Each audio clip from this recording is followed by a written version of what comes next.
So this is our universe. Let's say we have a black hole here, and we have, let's say, the Big Bang, which we can call a white hole here. And that's this part of the figure up. Then from this part of the figure down, we have a parallel universe. So let's call our universe Universe 1, and it's made of matter. And let's call the parallel universe Universe 2, and it's made of antimatter. And so these lines indicate the orientation of matter to the dimension of space, the direction in which the particle is moving. So here at the white hole, we have space moving, and the particle is rotating due to the velocity of space.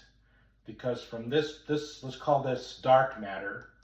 Let's say everything on this side, in this area, is made up of matter, let's say, and everything on this side is made up of matter.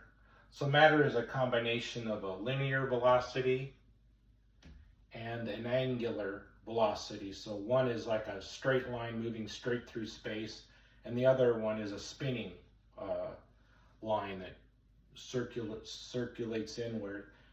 And so at dark matter, there's no linear velocity, it's all angular velocity, so it's like spinning at a point. So at this point right here, matter is just spinning at a point. There's no way for it to move linearly or anywhere through space. So if there's any movement, it has to be due to the movement of space itself and not the movement of matter. So out here in deep dark space, all of this rotation of matter is due to the movement of space. So when space first emerges from a white hole, it's moving at the speed of light, and as it gets further away, it slows down. So in the beginning, when the Big Bang first started, it was nothing but light. And then as the universe expanded, matter began to rotate more and more towards the direction of space, and the velocity of space slowed down until it became dark matter. Now we have a black hole over here, let's say like the black hole located at the center of our galaxy. So we have dark matter here, but let's say there's some perturbation that causes the dark matter to begin to move towards the black hole. Maybe even a small movement of space could cause the matter itself to start to move towards the gravitational field of this black hole. And so now you have matter that was completely aligned with the dimension of space in which it's traveling. It now begins to rotate. So now it begins to take on a linear and an angular velocity, whereas right here it was just angular velocity.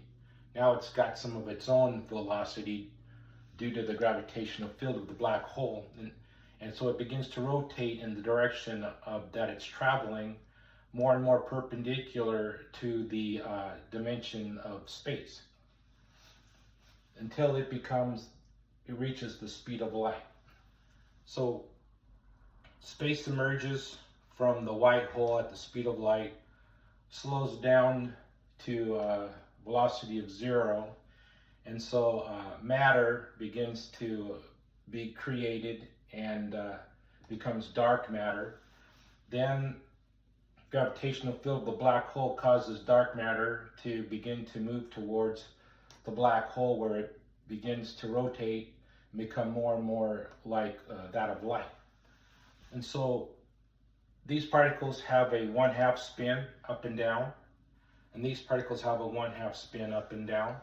And the photon has a spin 1. So two fermions can combine to create one photon, and one photon can divide to create two fermions. So matter is made up of the up and down electrons, or electrons are fermions. So the two electrons, the up and down electrons, combine to create one photon, and one photon can create two up and down electrons. Once you get to the black hole, space now begins to rotate. Not the particle as you see here. This is actually space rotating. So now the particle remains as a photon because it remains perpendicular to the direction of space in which it's traveling. But space begins to compress and combine, causing these photons to collect one on top of the other like a stack of pennies. So when they first fall in, you can think of all these pennies sitting on top of a tabletop.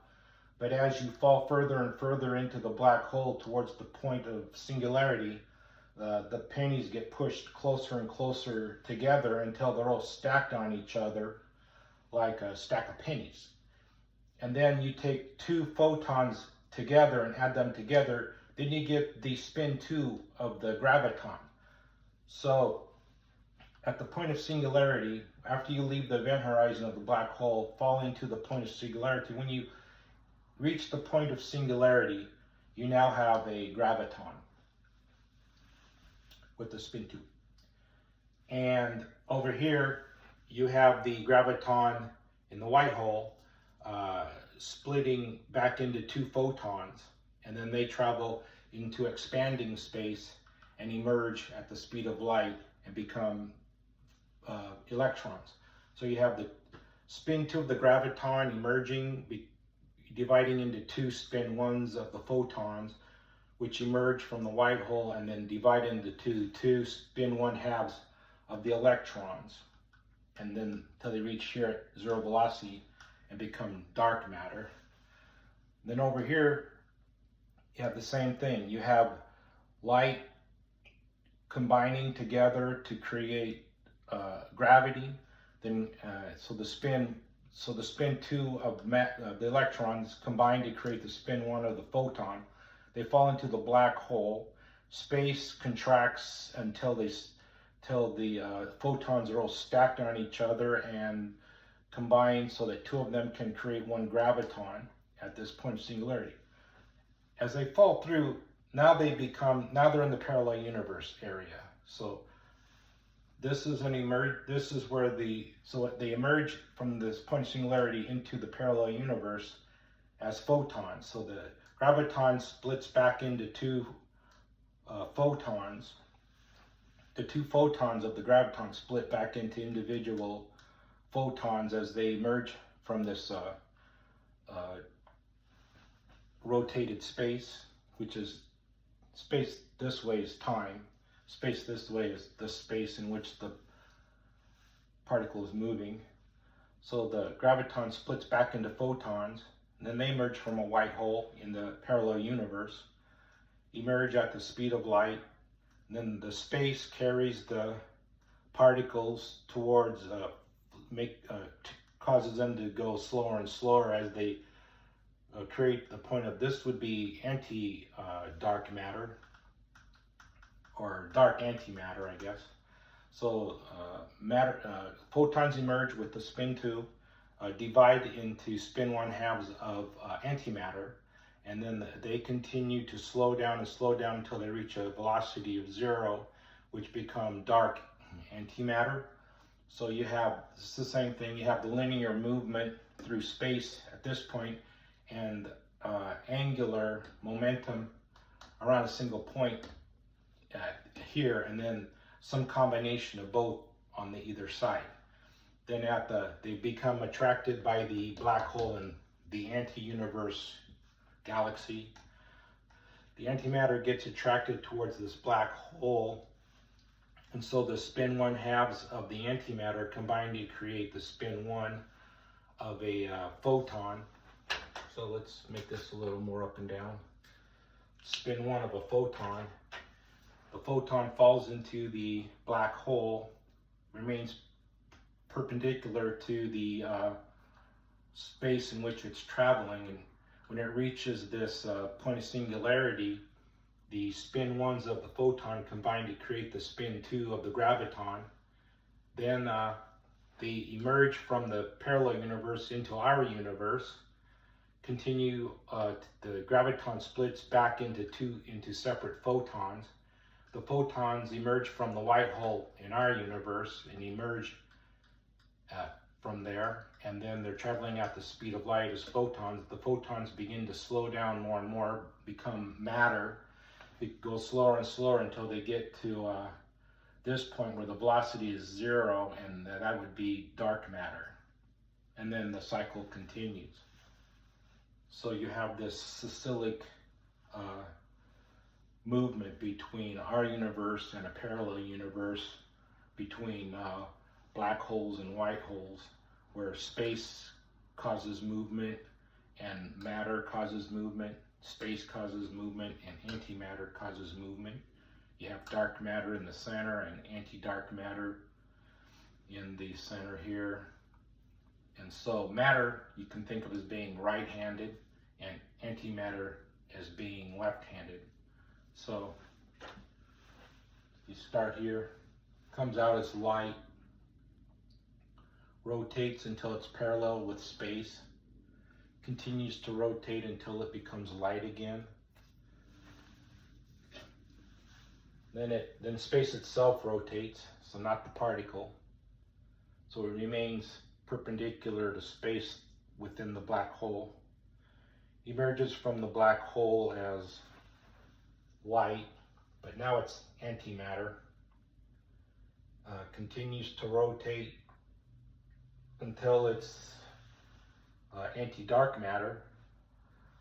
Continues to rotate until it becomes light again. Falls into the black hole. Becomes a graviton. Emerges back into our universe and becomes light again. So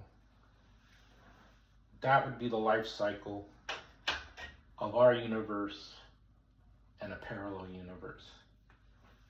And you can also have on the atomic scale little black holes here that connect as we move through our space at a velocity. We have these little connections in here as we move along our timeline. And this is our history. All of these connections are moments that we remember, become part of our history. And so these are the timelines, these are the timelines from one person. All of these timelines for all the people that have traveled through our space creates a landscape. So our history can emerge from little black holes here and be taken in by they get taken in by black holes here and emerge by little white holes here. And so the fermions that we take in and become part of our history emerge in the parallel universe and become part of that landscape because they become fermions again. So the fermions, the light, the photons that we take in our experience, we can convert back into fermions, but in the parallel universes as antimatter. So so when you look out, everything you see are created of fermions. All this matter is created of fermions. And these fermions retain the history of everyone who ever lived in this moment in our parallel universe. And in the parallel universe, everything that they can see and touch is composed of all the histories of everybody who's ever lived in this universe. So their history becomes our matter, and our history becomes their matter, and it's cyclical. And so this is consciousness. This is consciousness of a parallel universe, and it's retained in the matter of our universe. Everybody's experiences from the parallel universe are retained in this universe. and all of our experiences from this universe are contained in the antimatter of the parallel universe. And things can get mixed up. When the fermions convert to photons and interact with our existence, when we store our history, it can kind of get combined with histories from the parallel universe. So this isn't totally all from the parallel universe. This also contains some bits and pieces from our own universe. It depends on the energy levels, and the more energy from our universe that combines with the history from the parallel universe can kind of override it. So if you have very traumatic events and things of that nature, that can actually get stored back into regular matter in our universe, depending on how much energy from those events are compared to the energy of the events in the parallel universe.